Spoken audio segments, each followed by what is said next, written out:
I have made over $150,000 on Etsy across 3 shops in over more than a decade through burnout, 3 different niches, algorithm shifts, mistakes, pivots, all of it. And today I want to tell you exactly what this number means, not the TikTok version, not the passive income girl boss fantasy, the real version. Because I promise you this, if you want to build an Etsy shop that actually supports your life, your rent, your groceries, childcare, then you absolutely can, but not the way that people told me to. So here are the things that I've learned from making over $150,000 on Etsy, and the things that I wish someone would have told me before I had even started.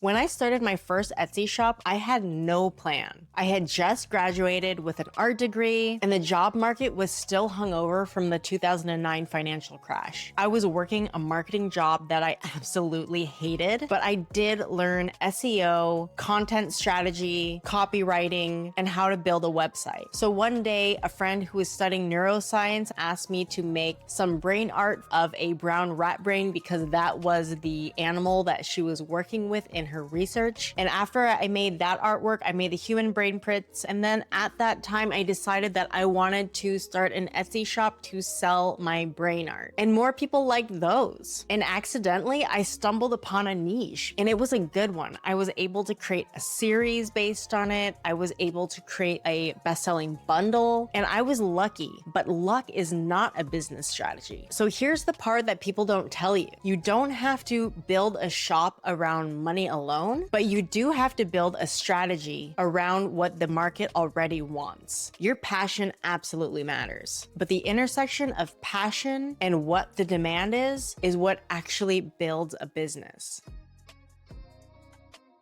In the early days of starting my first shop, I priced my 12-inch by 12-inch brain art print at $52. And I would sell a bundle of these 3 prints for $150. And yes, they did sell, but then later, after doing some research into my competitors, into what they were pricing their prints at, I realized that I was pricing my items way too high. When I was pricing my prints at $52, the majority of people were pricing their prints between $20 and $30. So then I decided to play around with the pricing, and I lowered my print to $26. And guess what? I sold more. I was able to scale up my revenue. I was able to scale up my inventory, and I was able to ultimately make more money from these prints. The lesson: you need to see what other people are pricing their prints at. Price affects psychology, not just profit. Sometimes a lower price item can sell more, but sometimes a higher price item can signal a higher value. Pricing is not who you are, is not what your business is. It doesn't have to be written in stone. So make sure that if you are starting off, you are playing with pricing and you are experimenting and you are documenting what changes you are making. This will make all the difference when you land on that sweet spot. Let me tell you a story that I am still embarrassed about. So when I first started my Interstellar Art Etsy shop where I sell my brain art, I was getting approached by a lot of publishing companies who wanted to buy the rights to my artwork to use for publishing. So they would work with me off of Etsy's platform to sign these licensing deals. And it was really exciting, and it was quite a bit of money. And one day a publishing company reached out to me and gave me a really low offer. They wanted to explore using a licensing deal with me so that they could use my artwork for their new book that they were going to release. It was a big deal. They had found me through Etsy, but I was having a terrible day. I was having a lot of emotional conflict. I was burnt out. I was tired. I was suffering from undiagnosed depression at the time, and I was just generally pretty overwhelmed. So instead of taking a breather and maybe waiting a day or 2 to respond to their message, I responded right back and I said, sure, I'll accept your lowball offer. Because at the time, I did not have the capacity or the mental bandwidth to go through negotiating. What I learned from that experience is that your mental health matters more than any algorithm. If your brain is on fire, your business will be on fire as well. So prioritizing your mental health and prioritizing self-care is not woo woo-woo. It is a good business strategy, and rest should be an integral part of your business. When you're not feeling great, you make bad business decisions. So you need to approach rest and relaxation and self-care as a business strategy. Because if you go fully into Etsy, you can burn yourself out really fast. I am a product of the girl boss culture of the early 20 aughts, and girl boss culture told us to be important and to be productive, you have to grind yourself into dust. That was a lie. Rest is a lot more productive and important than your hustle. This is gonna break some of your hearts, but what sells might not be your most favorite thing to make. In 2017, I opened my second Etsy shop called Tiny Pink Shoe, and at the time, I was making these really cute little sculptures that were based on these tiny pink shoes, which is what the shop is named after, and I spent so much time making these adorable little things and taking really great product photography of them and writing these really great listing descriptions and titles and tags. And guess what sold? Nothing. None of it sold. I didn't sell a single one of these tiny pink shoes that I had made. But what did sell instead were my glitter buttons. So I make these glitter buttons which are based on celebrity mugshots and paparazzi photos. And here's the lesson. It's okay if your shop's best seller isn't necessarily the thing that feeds your soul. It doesn't make your shop less artistic. It doesn't mean that you're less of an artist. Sometimes the fun art that you love becomes your passion project, and it's the pop art that sells. And both matter, both are valid, but there is one that pays the bills, and it is important to, as a business owner, prioritize those items. Okay, let's do a little story break. This is still one of my proudest moments. I wanted to make a giant hand pillow just for myself. My friend had made one, and I was like, I want to make one of those. But I wasn't able to find a sewing pattern online, so I made my own. I created this really great digital package. And if you do want to buy it, it is down in the description box. I created this really great package that has really detailed instructions with lots of pictures. I have an easy to print file that you can print on any home computer. I have a way to contact me directly. And now it is the best seller on my Tiny Pink Shoe store. And I never would have expected it when I started my shop in 2017. I had not even thought of sewing a hand pillow. I just made something that I actually cared about and that was filling a gap that people were looking for. But this is a case where if you have passion and there is a demand, that you will have success. The problem with my little tiny pink shoe things was that the passion was there, but the demand wasn't there because it is this obscure, weird thing that really doesn't fulfill any demand in the market.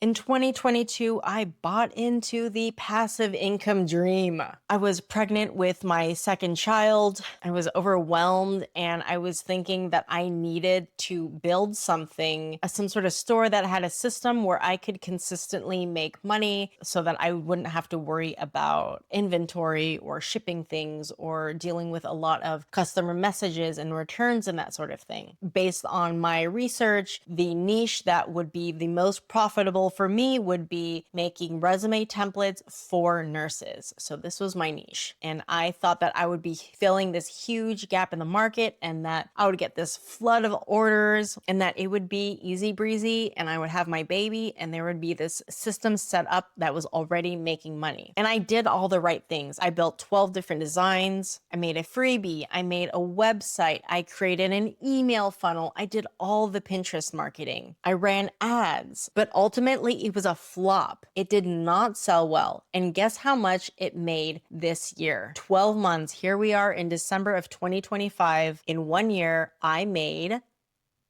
$347. I put in so much time into creating this thing and it just didn't work out. So here's the truth that I learned the hard way. Passive income is not passive the way that the internet sells it. There is so much upfront labor that you have to put in. And even after you put in all of that labor, it's not as if you're automatically guaranteed money based on your work. Something else that I learned is that if you are building something solely based on the money and the expectations that you have for how much income you're going to generate from it, you will be left so wiped out. You will be drained twice as fast. But this shop wasn't a total failure. The experience of making this shop taught me how to build digital products. So because I learned how to build these really great digital products, I was able to make that hand pillow pattern that I talked about earlier. And I was also able to make a printable version of my brain art so that people who live in other countries or maybe can't pay for the shipping, that they can buy the digital printable brain art so that they can print it out themselves. So even the mistakes that you make can fuel your next successes. So you can't approach all your failures as this is a complete failure and I'm such a loser. Mistakes can fuel your next successes as long as you don't treat them as like moral failures. If you treat them like education and not character flaws.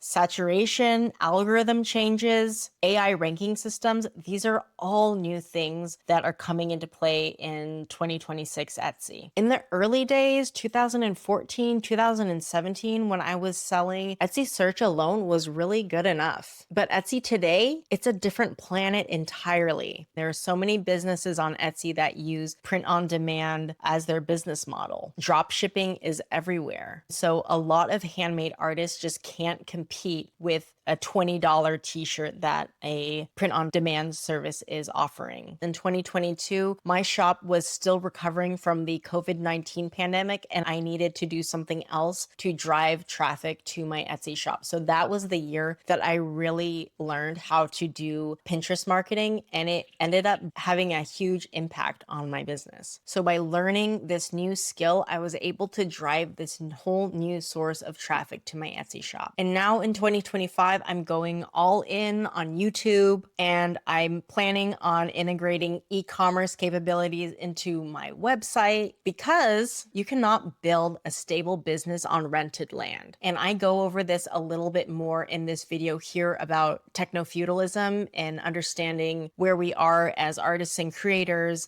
building our voices and our videos on platforms that we are essentially renting. So if you want to check out that video, it's here, and that kind of gives you an overview of where we are historically, economically in this culture. Etsy cannot be your whole business. It can be one aspect of your business, it can be one income stream, but in 2025, 2026, I really don't see it as being my entire business. If it's different for you, I'd like to know from you, but from my perspective, it cannot be the be all end all for your creative business.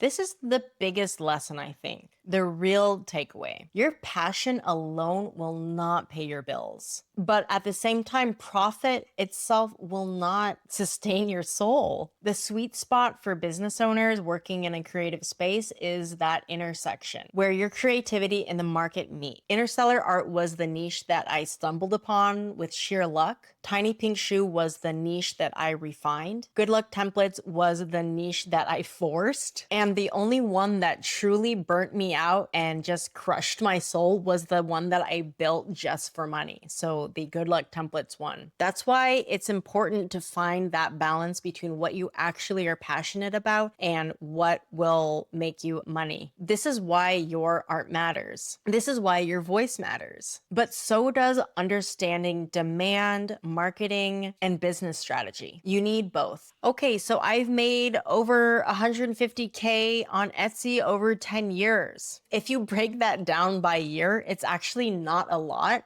but I have learned a lot that hopefully you can take away. Building these shops over the past 10 years hasn't been fast. It hasn't been easy. It wasn't always pretty, and it definitely wasn't always profitable. But it supported me. It paid my rent, it paid for my groceries. It helped me survive at a time when I really needed that income. And it led me to YouTube and a creative career that actually feels sustainable today. And if you're just starting your Etsy shop, I just want you to know that you don't need to be perfect. You do not need to know everything. You just have to stay curious, stay flexible, keep learning, and stay consistent and keep going. And if you like this video, please check out my next video where I show you the exact blueprint of how I would create my Etsy shop in the year 2026, taking into consideration all the algorithm changes, all the other changes that are happening in the world and in Etsy specifically. So check out that video. Thank you so much for being here. Bye.